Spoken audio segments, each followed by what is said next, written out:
Usaha yang benar, perjuangan yang benar di dunia ini adalah untuk mengenal Allah. Tetapi manusia telah tertipu, hadirin yang mulia. Menggunakan masa hidup yang pendek di dunia ini bukan untuk mengenal Allah, tapi malah mengenal selain Allah Subhanahu wa Ta'ala.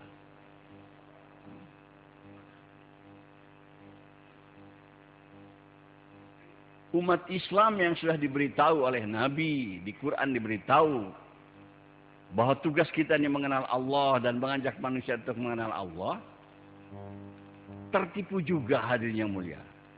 Bukan mengenalkan Allah kepada manusia lain, tertipu, ikut-ikutan kepada orang yang tidak beriman, berusaha mengenal selain Allah. Hadirin yang mulia, semua ilmu-ilmu dari barat, pendidikan tinggi sekarang ini, itu untuk mengenal selain Allah saja. Nggak ada ilmu dari barat itu untuk mengenal Allah, nggak ada. Perguruan tinggi yang dianggap tinggi, canggih, bagus-bagus. Nggak ada perguruan tinggi yang untuk mengenal Allah, tidak ada. Jadi itu bukan ilmu sebetulnya itu kejahilan. Ilmu yang sebenarnya itu mengenal Allah.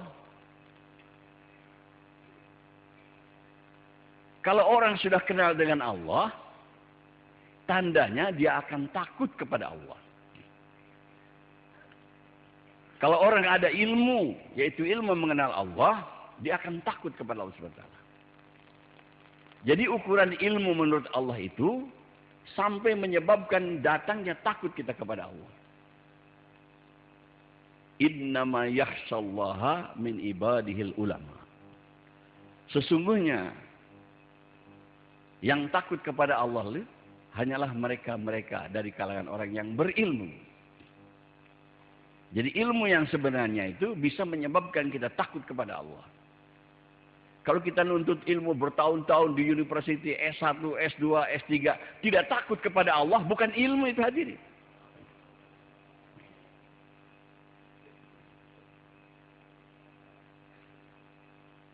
Kita tertipu.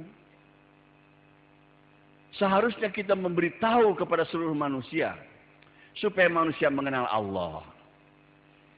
Kita ikut-ikutan orang bodoh, orang jahil, mengenal selain Allah.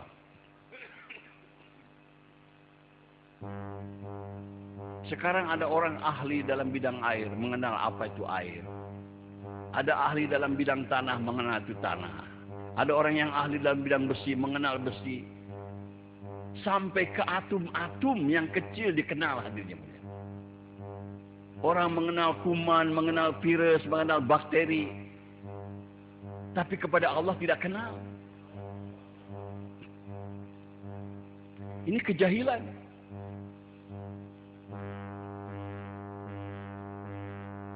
Sebagaimana fungsi kita di dunia untuk mengenal Allah yang utama, nanti kalau kita mati, yang diminta pertanggungan jawab itu mengenal Allah. Pertanyaan pertama itu marrobuka nanti dalam kubur. Siapa itu Allah? Siapa Tuhan kamu? Nggak bakal ditanya apa itu bakteri, apa itu atom, apa itu besi. Nggak ada pertanyaan itu, hadirin yang mulia. Kenapa kita mati-matian untuk perihal yang tidak akan ditanya? Yang akan ditanya kita tidak mati-matian untuk mengenalnya.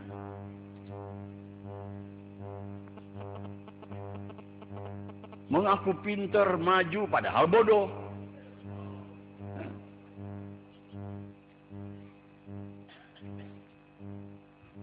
Jadi orang jahil itu, hadirin, bukan tidak tahu 2 kali 2 itu 4. Orang jahil itu orang yang tidak mengenal Allah.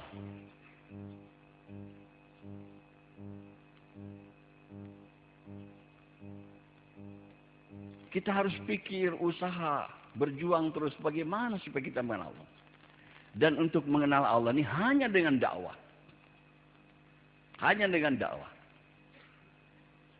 Melalui amal dakwah ini Allah akan perkenalkan zatnya kepada kita.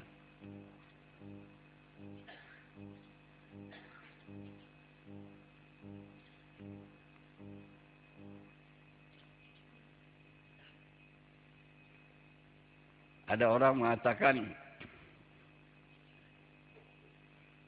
dengan musibah-musibah yang terjadi kepada kita ini manusia, seharusnya mengenal Allah. Tapi ternyata tidak, hadirin. Ternyata tidak. Jadi mengenal Allah ini hanya dengan bermujahadah di jalan Allah. Kalau kita tidak mau bermujahadah di jalan Allah, musibah apapun yang terjadi kepada kita, kita tidak akan mengenal Allah. Saya dapat cerita dari orang-orang Aceh waktu terjadi tsunami. Itu waktu air datang, jauh ke daratan, orang berlari menghindarkan daripada air itu. Ada yang selamat, ada yang tidak selamat. Ini yang selamat ini dia lari, tidak kena. Baru air turun begitu, dia kembali melihat banyak mayat bergelimpangan yang kena korban. Ini yang selamat nih, kembali melihat banyak organ bergelimpangan, mulai ngegerayangi apa yang ada pada mayat itu. Ngambil gelangnya, ngambil kalungnya, ngambil dompetnya. Padahal habis kejadian itu, nggak ada takutnya kepada Allah Subhanahu Wa Taala. Jadi ini bukti tidak bisa orang kenal dengan Allah dengan musibah-musibah. Setelah kejadian musibah, ngungsi ke masjid yang selamat. Anak, istri dibawa tinggal di masjid. Masih tidak sholat juga ada yang melihat.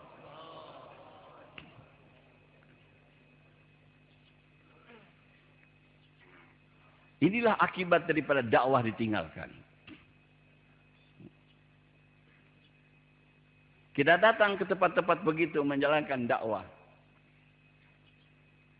Mereka tidak merasa perlu mengenal Allah. Artinya dia bilang kami tidak perlu dengan dakwah-dakwah itu. Perlu sekarang uang, makanan, begitu. Maka dai itu harus sabar, hadirin yang mulia. Menghadapi umat keadaan semacam itu. Walaupun ditolak, dicerca. Terus kita dakwah. Sebab tujuan daripada dakwah ini untuk diri kita sendiri. Bagaimana supaya kita tambah mengenal Allah, tambah mengenal Allah. Jadi kalau kita dakwah ini adalah untuk diri kita sendiri. Tujuan utamanya. Bukan untuk orang lain, untuk supaya kita kenal dengan Allah. Kita dakwah ini. Kita dakwah dengan ucapan-ucapan. Yang paling dekat telinga kepada mulut kita ini adalah telinga kita sendiri. Bagaimana dakwah kita ini sampai mendatangkan efek kepada diri kita. Orang mau terima, mau tolak, tidak jadi masalah. Yang penting bagaimana keagungan kebesaran zat Allah masuk ke dalam hati kita.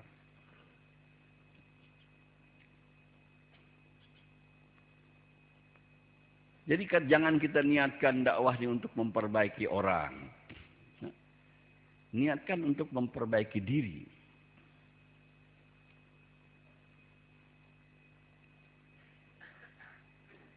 Hadirin yang mulia,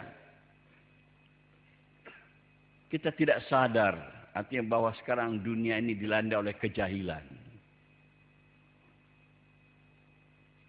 Tetapi kebanyakan manusia merasa kemajuan. Ini jadi jahilnya itu kuadrat, hadirin mulia. Kalau orang jahil merasa jahil masih mending. Ini orang jahil merasa pinter. Yang terjadi begitu sekarang. Orang bangga dengan titelnya, dengan ilmu pengetahuannya. Padahal kejahilan. Dan dia tidak sadar bahwa dia jahil.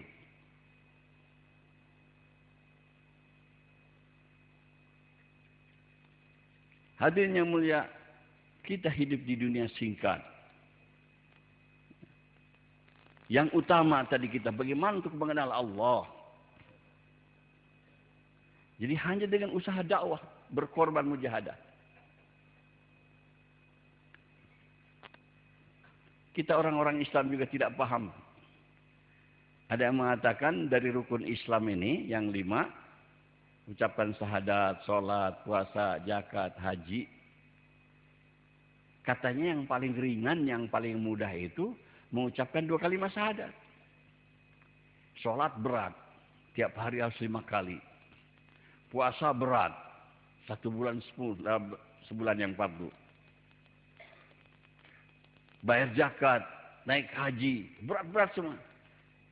Yang paling ringan, la ilaha illallah Rasulullah. Padahal sebetulnya hadirin, yang paling berat ini harus mujahadah, berjuang terus menerus. Tiap hari, tiap saat. Sebab kalau kita tidak memperbanyak dakwah ini, otomatis ini yang batil-batilnya mendakwah kita. Jadi yang zahir-zahir yang nampak di mata ini dakwah kepada kita ini.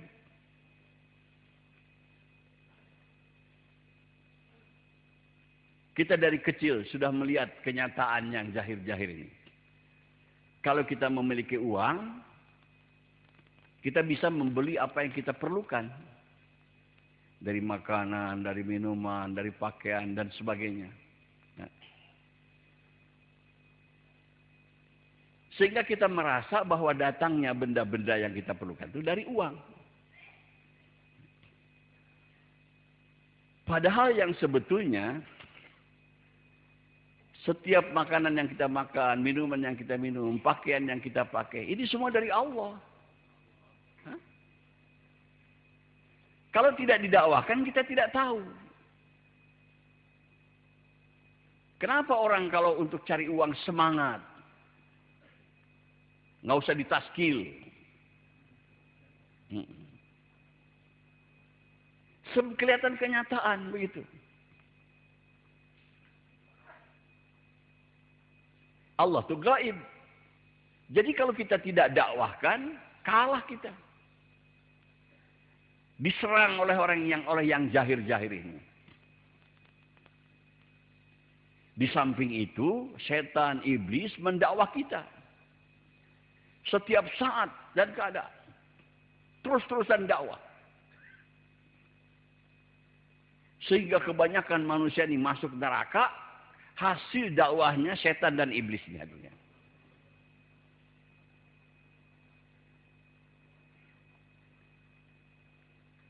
Jadi kalau kita tidak dakwah, akan terkalahkan.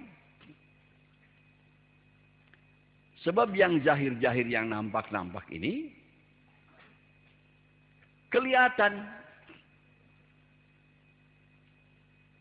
kemanfaatannya, kemadaratannya. Padahal manfaat daripada segala sesuatu itu datangnya dari Allah. Madarat dari segala sesuatu daripada Allah. Itu iman.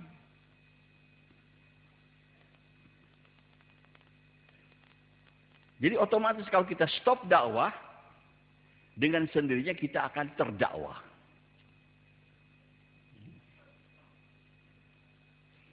Jadi dakwahnya harus digencarkan. Terus menerus, lagi dan lagi. Sampai para masyaikh mengatakan, minimal kita harus dakwah setiap hari ini 25 kali. Bukan dakwah kepada 25 orang dikumpulkan. 25 kali dakwah. Bicara lagi, bicara lagi, bicara lagi.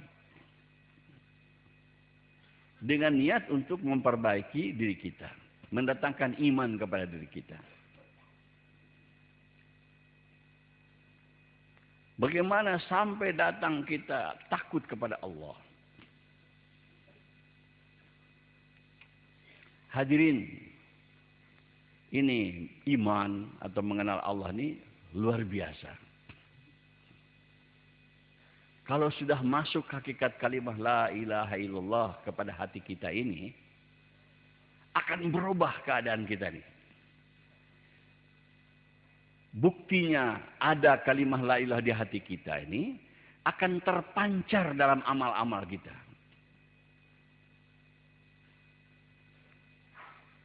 Otomatis dengan sendirinya. Kalau hakikat la ilaha illallah sudah ada dalam hati, amal kita ini akan berubah. Tanda nur, pancaran daripada kalimat yang ada dalam hati kita. Dan dari kalangan manusia yang sudah memiliki hakikat kalimat la ilaha illallah dalam hatinya adalah Rasulullah sallallahu alaihi wasallam. Maka segala amal yang dilakukan oleh Nabi itu pancaran daripada kalimat la ilaha illallah dalam hatinya. Kalau kita sudah memiliki kalimat la ilaha illallah dalam hati kita, otomatis amal kita ini akan ikut kepada amalnya Rasulullah sallallahu alaihi wasallam. Jadi kalau orang mengaku ada iman dalam hatinya, yakin kepada Allah, tapi amalnya tidak ikut Nabi, itu bohong, hadirin mulia.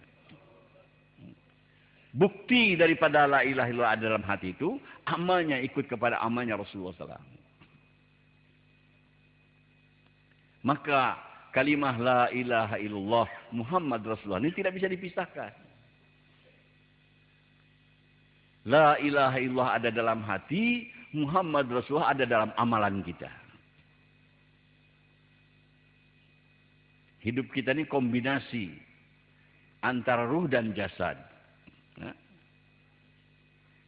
Konon kata para ulama, tempat bersemayam ruh dalam tubuh kita ini dalam hati.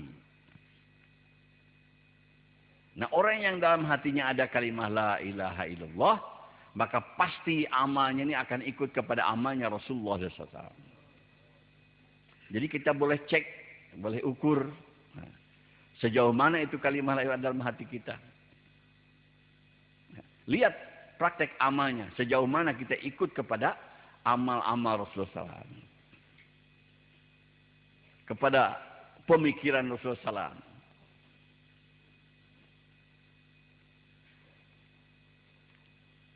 Hadirin yang mulia, kita sudah sering mendengar bahwa sempurnanya Islam itu ada 5.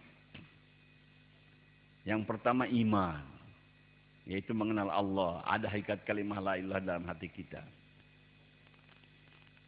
Yang kedua ibadat, hubungan kita dengan Allah.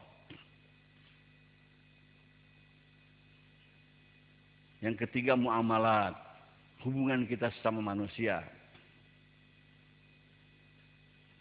Yang keempat muasyarat, culture, budaya kita hidup. Dan yang kelima akhlak.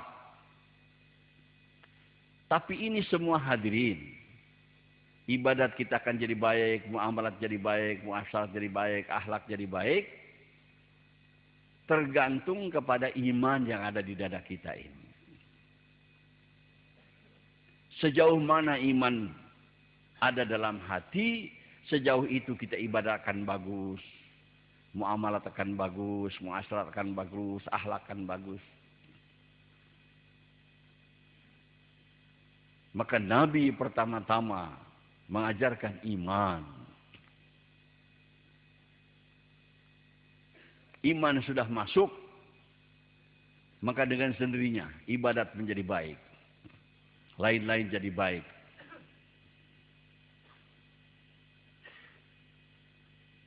Walaupun iman ini tidak bisa dilihat, hadirin yang mulia, tapi dapat diketahui. Yaitu dari gerak orang itu dalam ibadah kepada Allah. Orang yang imannya kuat, ibadahnya kuat. Orang yang imannya lemah, ibadahnya lemah. Kalau tidak tergerak sama sekali untuk ibadah, maka tandanya tidak ada iman di kala itu. Ulama sering memberikan contoh, misalnya seperti kita tidak bisa melihat angin. Tapi kita tidak tahu nih, ada angin besar, ada angin sepoi-sepoi, atau tidak ada angin. Dari mana? Dari benda-benda yang digerakkan oleh angin itu. Kalau pohon-pohonan, daun-daun itu geraknya kuat, itu tandanya ada angin besar. Sampai-sampai pohon kadang bisa rubuh dengan angin besar itu.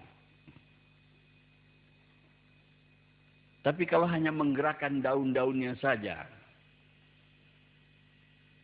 cabang